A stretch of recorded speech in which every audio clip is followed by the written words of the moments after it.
గుంటూరు జిల్లా నంబూరులో వీవీఐటీ బాలోత్సవం ఘనంగా ప్రారంభమైంది. అవనిగడ్డ ఎమ్మెల్యే మండలి బుద్ధప్రసాద్ వీవీఐటీ కళాశాల చైర్మన్ వాసిరెడ్డి విద్యాసాగర్ వేడుకలను ప్రారంభించారు. విద్యార్థులలో సృజనాత్మకతను వెలుగుతీయడంతో పాటు తెలుగు భాషా సంస్కృతుల పట్ల మమకారం పెంచే లక్ష్యంతో ఏటా బాలోత్సవంను నిర్వహిస్తున్నారు. 3 రోజుల పాటు జరిగే వేడుకల్లో వక్తృత్వం, తెలుగులోనే మాట్లాడదాం, శాస్త్రీయ జానపద నృత్యం, సంగీతం వంటి సాంస్కృతిక పోటీలు నిర్వహిస్తారు. తెలుగు రాష్ట్రాల నుంచి వేలాది మంది విద్యార్థులు హాజరై ప్రతిభను ప్రదర్శిస్తారు.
విద్యాసాగర్ గారు వీవీఐటీని ఒక బాల సాగరంగా రూపొందించారు.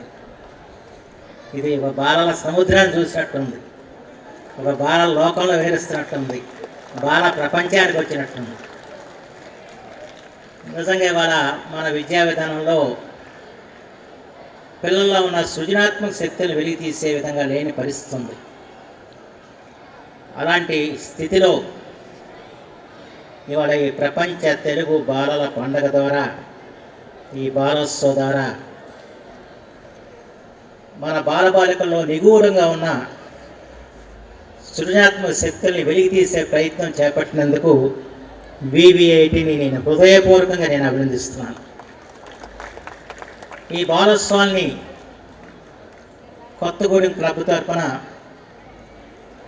వాసిరెడ్డి రమేష్ బాబు గారు కొత్తగూడెంలో నిర్వహించేవారు. ఆ బాలోత్సవాలు కూడా నేను చాలాసార్లు వెళ్ళి పాల్గొనడం జరిగింది. అంత పూర్వం ఈ తెలుగునాట బాలల ఉద్యమానికి కారకులు రేడియో అన్నయ్య న్యాయపతి రాఘవరావు, అక్కయ్య గారు, కామేశ్వరం గారు. వారు ఆ రోజున ఆంధ్ర బాలల సంఘం ద్వారా ఈ తెలుగు రాష్ట్రాల్లో వివిధ ప్రాంతాల్లో బాలల సంఘాలు ఏర్పరిచి బాలల్లో ఉన్న శక్తియుక్తులను బయటికి తేవాలి అని చెప్పిన ఆలోచన చేశాను. ఆ సమయంలో నేను అవనిగడ్డలో దివ్యం బాలల సంఘానికి అధ్యక్షుడిగా ఉండేవాడిని.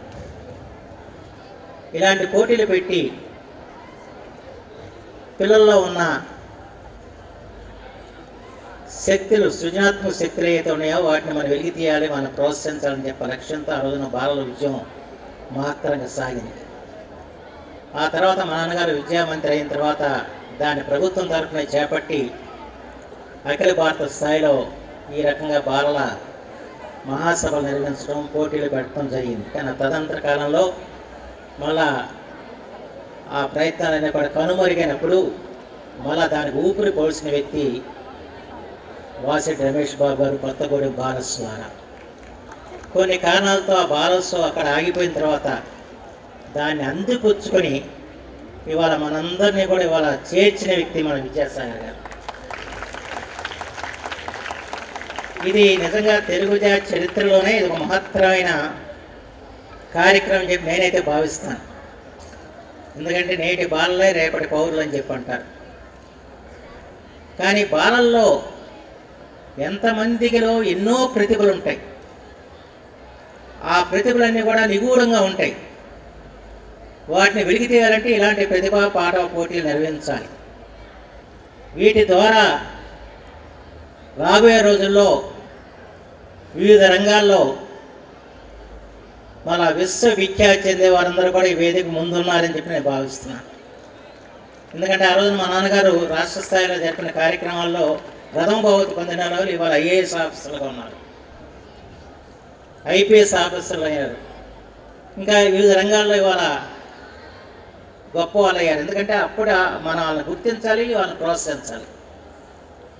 అంచేత ఇవాళ ఈ దాదాపు 11,000 మంది ఇక్కడ వివిధ పోటీల్లో పాల్గొంటున్నారు. ఈ 11,000 మందిలోనూ ఈ కార్యక్రమం మాత్రం చిరస్మరణీయంగా మీ అందరికి గుర్తుంటే కాదు, దీంట్లో అత్యంత ప్రతిభావంతులు భవిష్యత్తులో రూపొంది ఈ తెలుగు జాతి గౌరవ ప్రతిపత్తులను పెంచుతారన్న విశ్వాసం మాత్రం నాకు ఉందని చెప్పి మాత్రం మనం చేస్తున్నాను. అంచేత మీరు భవిష్యత్తులో ఏ స్థాయికి ఎదిగినా కూడా ఆ స్థాయికి ఎదగటంలో వివిఐటి బాలోత్సవ్ తోడ్పడింది, ఇది నాకు మొదటి నడక నేర్పిందని చెప్పి మీరు చెప్పుకోవాల్సిన ఆవశ్యకత కూడా ఎంతైనా ఉందని చెప్పి మాత్రం ఈ సందర్భం మీ అందరికీ మనం చేస్తున్నాను. నిజంగా చాలా ఆనందంగా ఉంది, ఎందుకంటే ఇక్కడ రాకపోతే చాలా విషయాలు మనకు తెలిసేవి కాదు. అలాగనే మనకి మహాగణపతి ఎంత సృజనశ్రీ వీణ ద్వారా ఎంత గొప్పగా వాయించిందంటే ఆ అమ్మాయి కానీ బాగా పొందితే భవిష్యత్తులో ఏమని శంకర శాస్త్రి ఇలాంటి వాళ్ళని మించిపోతుందని చెప్పి మాత్రం నేను భావించాను. అలాగే శివతాండం వివిఐటి విద్యార్థులు ఎంత చక్కగా పాడారో, ఈ వేళల్లో మీలోనే రేపొద్దున ఘంటసాలలు ఉంటారు, సుశీలు ఉంటారు, జానకులు ఉంటారని మాత్రం నేను భావిస్తున్నాను. ఎందుకంటే అంత అద్భుతంగా పాడే పిల్లలు ఇక్కడ ఉన్నారు. మీకు తగిన ప్రోత్సాహం లభిస్తే తప్పనిసరిగా మీరు తెలుగు జాతిలో గొప్ప గాయని గాయకులుగా రూపొందుతారన్న ఒక నమ్మకం మాత్రం నాకు ఇక్కడ ఏర్పడిందని చెప్పి మాత్రం మీ అందరికీ మనం చేస్తాం. లిషిత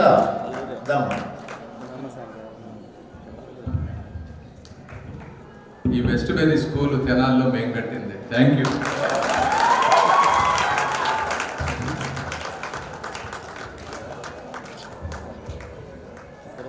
లిషిత West Berry School Buripalem sub junior చిత్రలేఖనంలో 2వ బహుమతి. మొదటి బహుమతి SK Suhana Farheen Saint George English Medium School Gunadala Vijayawada.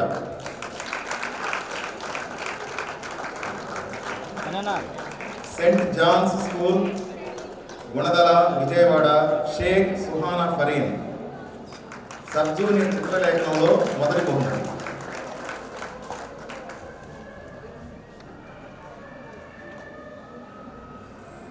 భయ్యా క్యాంప్ కింద దించరా. ఇందాకే మనందరి ముందు మంత్రి గారి ముందు భూగోళం మీద వస్తున్న కాలుష్యం గురించి 7వ తరగతి పాప అద్భుతంగా మనకు వివరించి చెప్పింది. అట్లూరి కృషి నవభారత్ పబ్లిక్ స్కూల్ పాల్వంచ భద్రాద్రి కొత్తగూడెం జిల్లా తెలంగాణ. అట్లూరి కృషి నవభారత్ పబ్లిక్ స్కూల్ పాల్వంచ భద్రాద్రి కొత్తగూడెం జిల్లా తెలంగాణ.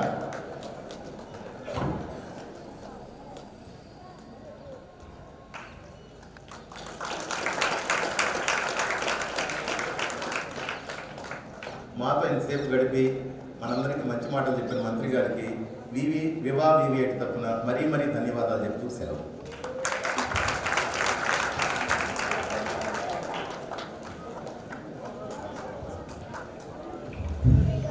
చైర్మన్ గారు మంత్రి గారికి జ్ఞాపకం ఇస్తారు.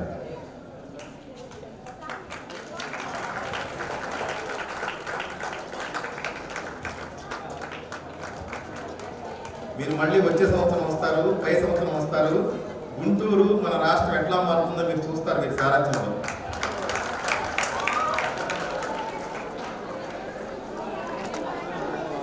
ఈ వీడియో నచ్చితే లైక్ చేయండి. అలాగే మా ఛానల్ ని ఫస్ట్ టైం కనుక చూస్తున్నట్టయితే ఇప్పుడే సబ్స్క్రైబ్ చేసుకుని పక్కనే ఉన్న గంట సింబల్ ని యాక్టివేట్ చేసుకోండి. అప్పుడే మేము పెట్టే ప్రతి వీడియో మీకు నోటిఫికేషన్ గా వస్తుంది. అలాగే ఈ వీడియో పూర్తిగా చూసినందుకు ధన్యవాదాలు.